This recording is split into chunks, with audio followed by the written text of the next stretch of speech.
Break नंतर बातमीपत्रात आपलं पुन्हा एकदा स्वागत आहे आणि एक मोठी बातमी आपल्यापर्यंत पोहोचते। नागपूरमध्ये 1,35,00,000ची रोकड सापडली आहे। बाईक स्वाराकडे एवढी मोठी रोकड सापडली। 1,35,00,000ची रोकड। शाकिर खान ताब्यात घेतलेल्या व्यक्तीचं नाव आहे। बांधकाम व्यावसायिकाकडे ही रक्कम नेली जात असल्याची माहिती आपल्यापर्यंत पोहोचते।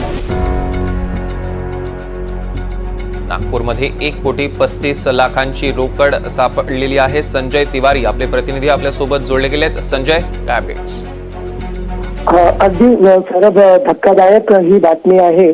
तहसील पोलीस स्टेशन जे नागपूरला आहे त्या तहसील पोलीस स्टेशनच्या अगदी जवळच ही घटना घडलेली आहे। रात्री उशिरा या मोपेड स्वाराला अटक करण्यात आलेली आहे। दुचाकी म्हणजे अगदी जी मोपेड असते ती तो चालवत होता। साबिर खान, नासिर खान असं त्याचं नाव बोललं जात आहे। 27 वर्ष त्याचं वय असल्याचं सांगितलं जात आहे आणि त्याची झडती घेतली असताना त्याच्याजवळ बॅगमध्ये 1,35,00,000 रुपयांची रोकड नगद सापडली आहे आणि त्यामुळे खळबळ उडालेली आहे। या एकूण प्रकरणामध्ये ही रोकड त्याच्याकडे कुठून आली यावरती तो उडवाउडवीची उत्तरं देत होता।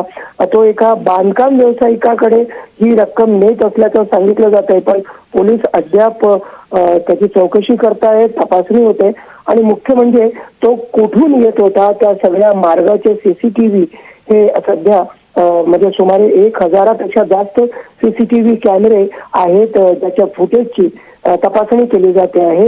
या मुलाकडे तरुणाकडे इतकी रक्कम कुठून आली हे अजून कोणी उलगडलेलं नाहीये।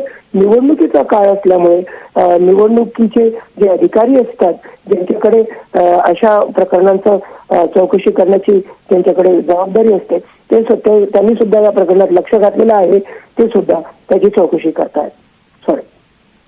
संजय, यावर आपलं लक्ष असेल त्याचे अपडेट्स आम्ही तुमच्याकडून घेऊ। तुर्तास धन्यवाद।